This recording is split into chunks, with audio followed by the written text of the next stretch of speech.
Cerita bermula dengan memperlihatkan seorang bocah berusia 13 tahun bernama Poenik yang baru saja tiba di Bandara Afrika. Terlihat di sana Poenik disambut baik oleh paman dan bibinya bernama Jack dan Sarah. Yang mana si Poenik ini kedua orang tuanya sudah meninggal akibat kecelakaan mobil. Karena hal itu akhirnya Sarah memutuskan untuk merawatnya karena tidak ada lagi saudara Poenik yang masih hidup kecuali Sarah sendiri. Di sisi lain Sarah juga tidak mempunyai anak, sementara Jack suaminya bekerja sebagai pemimpin penjaga cagar alam di daerah tersebut. Our lodge isn't far from here now, Phoenix. That's so cool. Sesampainya di rumah, Poenik diperkenalkan oleh paman Jack kepada salah satu anak buahnya yang bernama Bahkoni. Kemudian selepas itu, Poenik diantarkan ke kamar untuk beristirahat. Here's your bag, sir. Malam harinya ketika sedang makan, Jack mengatakan kepada Poenik bahwa dia belum bisa langsung masuk sekolah karena sekolahnya masih libur. Karena hal itu esok pagi Jack mengajak Poenik jalan-jalan untuk melihat keadaan di daerah tersebut. Tentunya hal itu membuat Jack senang walaupun pada awalnya Sarah sempat melarang ditakutkan Poenik masih capek. Please, can I go in, sir? Okay. Sebelum tidur, Poenik mengatakan kepada Sarah bahwa dirinya sangat merindukan almarhum kedua orang tuanya. Mendengar hal itu, Sarah menjawab bahwa Poenik jangan merasa bersedih karena Sarah tidak akan menganggap Poenik sebagai keponakan, melainkan akan menganggapnya sebagai anaknya sendiri. You and I are gonna be okay. We're gonna get through this and be a family. Keesokan harinya sebelum berangkat, Bahkoni memberikan sebuah hadiah selamat datang kepada Poenik berupa miniatur gajah, dan Poenik pun menerimanya dengan senang hati. Bahkoni mengatakan bahwa suku Julu menyebutnya itu sebagai Indlopu yang berarti tak terhentikan. Dan setelah semuanya siap, mereka pun langsung berangkat. Sepanjang perjalanan, Poenik menemukan beberapa hewan yang sedang berkeliaran di daerah tersebut, salah satunya jerapah dan singa.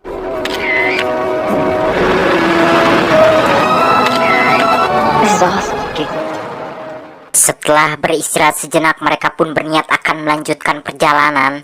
Namun sebelum berangkat, Poenik meminta kepada paman Jack bahwa kali ini dirinya ingin naik di mobil yang lain, dan paman Jack pun mengizinkannya. Di mana saat itu juga Jack dan anak buahnya langsung membereskan peralatan yang baru saja dipakainya. Dan ketika Poenik menaruh barangnya ke mobil, di sana Poenik melihat hewan kecil di semak-semak. Kemudian Poenik pun menghampiri hewan tersebut dan berniat mau menangkapnya. Namun sialnya hewan itu malah berlari, membuat Poenik terpaksa harus mengejarnya. Come here. Akan tetapi usaha Poenik tidak berhasil disebabkan hewan tersebut keburu bersembunyi. Karena hal itu akhirnya Poenik berniat mau kembali ke mobil, namun naasnya Poenik lupa jalan yang tadi dilewatinya. Lantas Poenik pun keguruan minta tolong, akan tetapi tidak ada yang menanggapi. Karena memang saat itu Jack dan anak buahnya sudah kembali melanjutkan perjalanan. Dan Jack sendiri tidak menyadari bahwa Poenik tertinggal karena Jack pikir Poenik ada di mobil belakang bersama anak buahnya. Sesampainya di rumah, Sarah langsung menanyakan Poenik. Jack pun menjawab bahwa Poenik ada di mobil belakang bersama anak buahnya. Namun ketika dilihat mereka tidak menemukan Poenik ada di mobil tersebut. Anak buahnya yang bernama Mulyana mengatakan bahwa dari tadi dirinya mengira bahwa Poenik ada bersama Jack. Setelah mengetahui bahwa Poenik tertinggal, kemudian saat itu juga mereka langsung berangkat menuju tempat di mana tadi mereka beristirahat.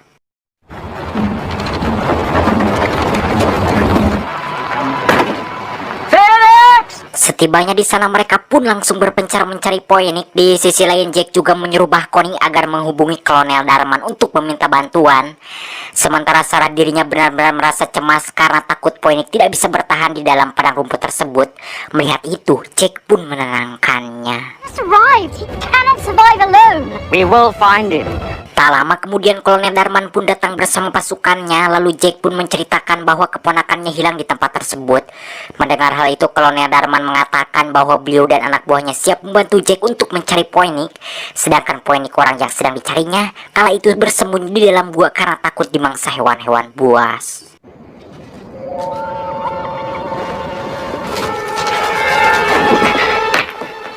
Diceritakan di tempat lain saat itu Ukin melaporkan kepada bosnya yang bernama Bah Kosasi bahwa mereka harus mengurangi kegiatan mencuri gajah dikarenakan sekarang banyak para petugas berkeliaran di daerah itu sedang mencari anak yang hilang.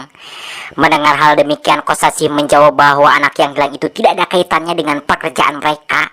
Pokoknya Ukin harus tetap melakukan pekerjaannya sebab gading gajah itu harganya jutaan dolar bisa membuat mereka cepat kaya raya. Karena Ukin butuh uang, akhirnya Ukin pun menuruti perintah Bah Kosasi. Yes, boss. You set many traps in the bush. Check on it again too. Keesokan harinya, Poinik memberanikan diri keluar dari persembunyiannya untuk mencari jalan pulang. Di tengah perjalanan, Poinik menemukan seekor gajah besar yang terperangkap oleh jaring yang tak lain. Itu adalah perbuatan Kosasi dan Ukin. Karena rasa kasihan, Poinik pun membebaskan gajah tersebut. Setelah berhasil melepaskannya, Poinik sempat ketakutan, namun beruntungnya gajah itu baik dan tahu balas budi sehingga bisa dijadikan teman. Kemudian Poinik menamai gajah tersebut dengan panggilan Indlopu. Selepas itu, Poinik meminta kepada Indlopu agar mengantarkan dirinya ke tempat manusia. Maybe you could lead me to them. Beberapa saat kemudian, Ukin dan Kosasi datang ke tempat itu untuk memeriksa perangkat yang mereka pasang. Namun sesampainya di sana, betapa kecewanya Ukin dan Kosasi ketika melihat tali perangkapnya sudah ada yang memotong. Sedangkan Poinik yang sedang berada dalam perjalanan saat itu dirinya berhasil menemukan sebuah camp. Tentunya hal itu membuat Poinik bahagia dan langsung menghampiri camp tersebut untuk meminta bantuan. Akan tetapi kebahagiaan itu seketika berubah menjadi ketakutan ketika dirinya melihat di salah satu mobil mereka ada gading gajah. Di sana Poinik sudah bisa menduga bahwa itu pasti camp orang jahat yang suka mencuri gajah. Sadar akan hal itu, Poinik pun langsung berlari meninggalkan tempat tersebut setelah mencuri tas dan salah satu karung mereka dari mobil yang lain. Come on. Selepas jauh dari camp tersebut, kemudian Poinik beristirahat di bawah pohon. Di sana Poinik menemukan buah jeruk dari karung yang dicurinya tadi. Lalu dirinya pun memakan buah jeruk tersebut dan tak lupa membaginya dengan Indlopu. Sementara dari tasnya, Poinik menemukan sebuah botol yang berisi air minum, teropong, dan juga korek api. Tentunya hal itu membuat Poinik sangat bahagia. Menjelang malam tiba, Poinik pun beristirahat dan membuat api unggun. Poinik mengatakan kepada Indlopu bahwa dirinya sangat berharap malam ini bisa tidur dengan nyenyak dikarenakan sekarang ada Indlopu yang menjaganya. Selepas mengatakan hal demikian kepada Indlopu, Poinik pun tertidur. Paginya setelah terbangun, Poinik kembali melanjutkan perjalanan. Sebelum berangkat, Poinik mengatakan kepada Indlopu bahwa hari ini dirinya harus bisa menemukan jalan pulang. Today we need to find our families in Lobo. Come boy. Di waktu yang sama pagi itu, Kolonel Darman mengatakan kepada Jack dan Sarah bahwa pencarian mereka akan bentrok dengan anak buah Bah Kosasi yang kini sedang berada di daerah tersebut. Sebab Kolonel Darman baru saja berhasil menyadap pembicaraan mereka. Mendengar kabar demikian dari Kolonel Darman tentunya membuat Sarah sangat khawatir karena takut terjadi sesuatu yang tidak diinginkan kepada Poinik. Akan tetapi Kolonel Darman menegaskan bahwa Sarah jangan khawatir sebab anak buah beliau adalah orang-orang berdedikasi dan terlatih. Jadi mereka akan berhasil menemukan Poinik. Habis suara saya. But my men are dedicated and well trained. They'll find the boy. Kembali lagi ke Poinik yang sedang berada dalam perjalanan di mana saat itu dirinya menemukan seekor bangkai gajah tanpa gading yang tak lain itu adalah perbuatan Bah Kosasi dan anak buahnya. Melihat kenyataan itu, Poinik menangis karena tidak tega. Poinik mengatakan kepada Indlopu bahwa dirinya harus segera menghentikan perbuatan durjana tersebut. Setelah itu, mereka pun melanjutkan perjalanan. Dikarenakan jalan yang akan mereka lewati itu harus menyeberangi sungai, kemudian Poinik pun menaiki Indlopu agar bajunya tidak basah. Good.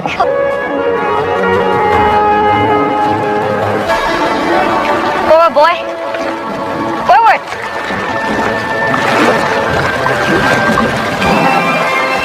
Nothing can stop us. Sedangkan Bah Kosasi saat itu menyuruh anak buahnya yang bernama Rodi agar segera membuatkan dokumen palsu untuk pengiriman induk dan anak gajah yang sudah berhasil mereka tangkap. Selain itu, Bah Kosasi juga menyuruh Rodi agar mencari kawanan gajah yang lainnya.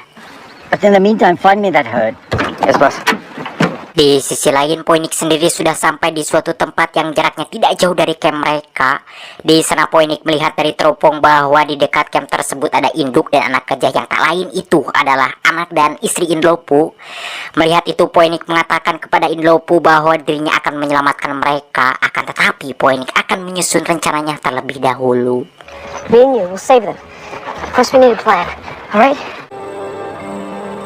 Saat malam tiba, Poinik pun tertidur di tempat yang aman. Sementara di tempat lain saat itu Sarah merasa cemas karena mereka belum juga berhasil menemukan Poinik.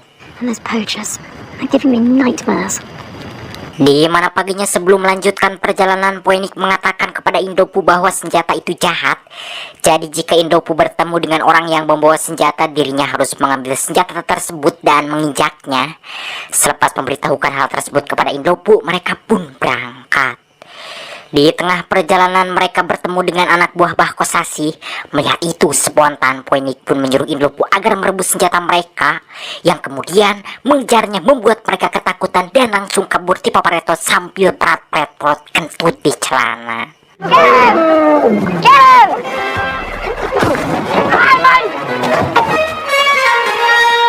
Selepas anak buah Bahkosasi kabur, lantas Poinik pun menghampiri mobil mereka lalu membuang semua peluru yang ada di mobil tersebut. Selain itu, Poinik juga membuang kuncinya dengan tujuan agar anak buah Kosasi tidak bisa mengejar dirinya dan Inlopu. Been in these either, will they? Sesampainya di markas, Eman dan Dudih langsung melaporkan kejadian yang baru saja dialaminya itu kepada Bahkosasi bahwa mereka habis dikejar bocah yang menunggangi gajah. Mendengar laporan konyol semacam itu, tentunya Bahkosasi sangat marah dan langsung mengusir mereka. Get out of my sight! Move it! Sementara Poinik saat itu dirinya sudah berada di suatu tempat sedang mengintip Rodi dan anak buahnya yang sedang asik bermain remi. Dan ketika mereka lengah di sana, Poinik mengambil senjata mereka kemudian menyembunyikannya di semak-semak. Setelah itu, Poinik pun langsung menyerang mereka dengan mengaut-ngautkan tendanya, membuat si Alu yang sedang tidur kaget karena tidak punya senjata. Akhirnya mereka pun kabur. Good boy!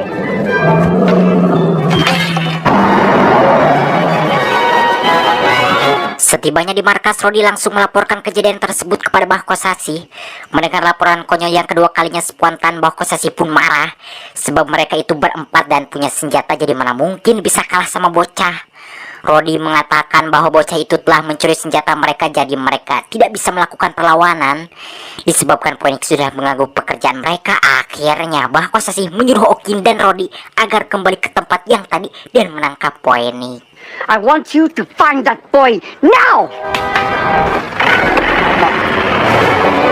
Tak perlu membutuhkan waktu yang lama bagi Rodi dan Ukin untuk bisa menangkap Poinik, sebab kala itu Poinik belum jauh meninggalkan tempat tersebut. Karena dirinya tertangkap, lantas Poinik pun menyuruh Inlopu agar kabur. Sementara Poinik sendiri dibawa ke markas mereka untuk dihadapkan kepada Bahkosasi.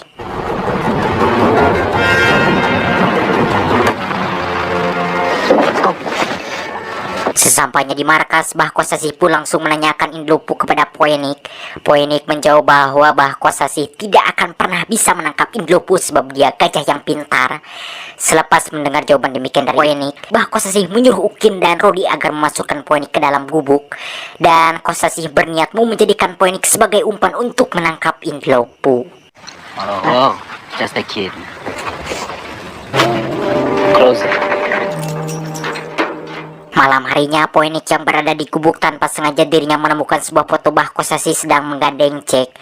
Tentunya kenyataan itu membuat Poinik sangat sedih sebab dirinya tidak menyangka rupanya pamannya sendiri ikutan di dalam pemburuan gajah tersebut. Di waktu yang sama saat itu, Sarah mengatakan kepada Kolonel Darman bahwa besok mereka harus mencarinya ke dalam hutan. Disebabkan pencarian dari udara belum juga berhasil dan Kolonel Darman pun menyetujuinya. We'll have to get under the trees. Agreed. Kembali lagi ke Poinik, terlihat di sana dirinya dibuat bahagia ketika melihat Inlopu datang ke gubuk tersebut. Tanpa buang-buang waktu saat itu juga, Poinik langsung menyuruh Inlopu agar melepaskan kunci gembok yang mengikat pintunya. Setelah berhasil, mereka pun langsung pergi meninggalkan tempat tersebut. Okay, boy, we have to go. Dan saat pagi tiba, Bah Kosasi dan Ukin menemukan Poinik sudah tidak ada di gubuk tersebut. Ukin mengatakan bahwa tidak ada yang bisa melepaskan gembok itu kecuali gajah. Bah Kosasi menjawab bahwa dirinya akan turun tangan sendiri untuk kembali menangkap Poinik dan Inlopu. Sementara di tempat lain, Kolonel Darman mengatakan kepada Sarah bahwa Jack sudah jalan duluan meninggalkan mereka. Dan Kolonel Darman mengajak Sarah agar mengikuti jejaknya. We'll follow right away. Sedangkan Poinik, orang yang sedang dicarinya saat itu, sudah berada di suatu tempat dan menyuruh Inlopu agar meninggalkannya sendirian. Karena Poinik takut Bah Kosasi kembali menemukan mereka. Akan tetapi Inlopu tidak juga mau pergi. Mungkin Inlopu ingin pergi setelah Poinik berhasil melepaskan anak dan istrinya. Menyadari hal itu, akhirnya Poinik kembali melanjutkan perjalanan dan Poinik berniat mau mencari bantuan untuk menyelamatkan mereka. Find the police, or something. Let's go. Namun belum juga jauh mereka meninggalkan tempat tersebut, terlihat di sana Bah Kosasi dan Ukin sedang mencari mereka menggunakan sebuah helikopter.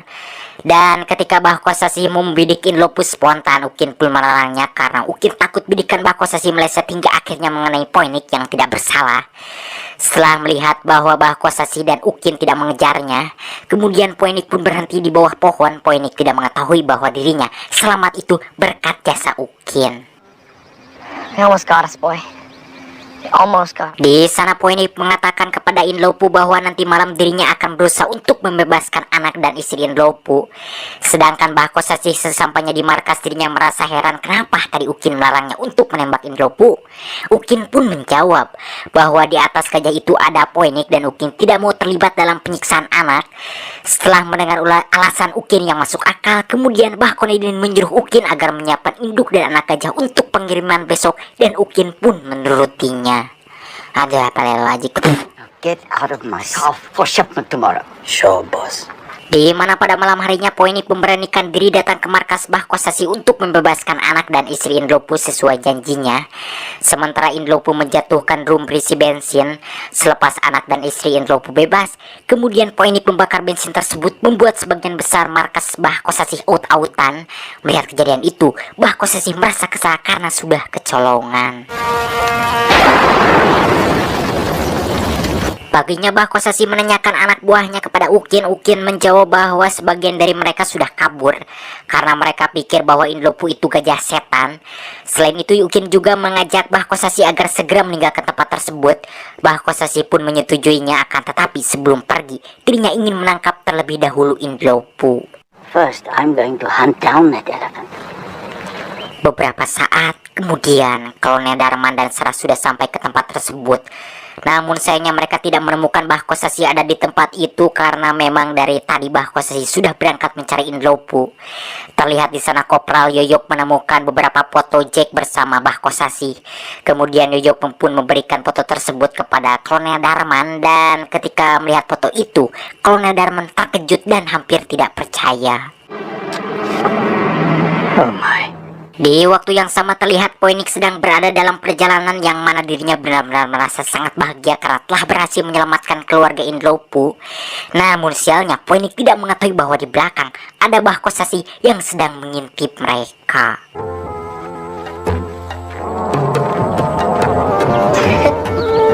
Wish I could take you home and keep you.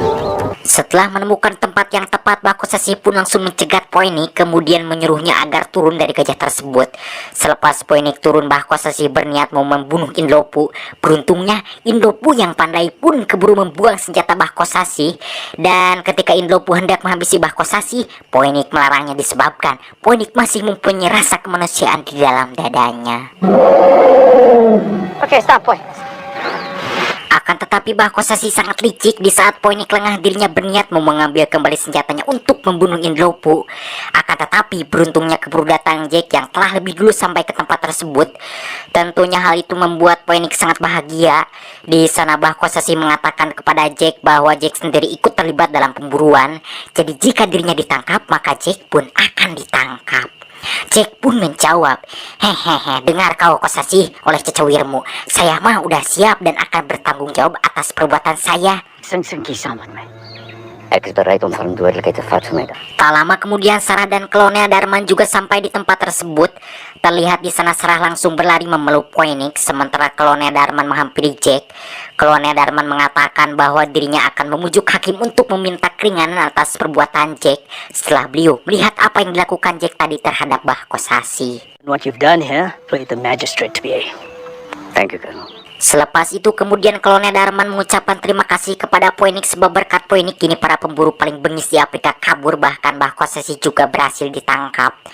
Phoenix menjawab bahwa semua itu bukan jasa dirinya saja, akan tetapi jasa Indlopu juga. Lalu Phoenix pun mengajak mereka untuk menghampiri Indlopu.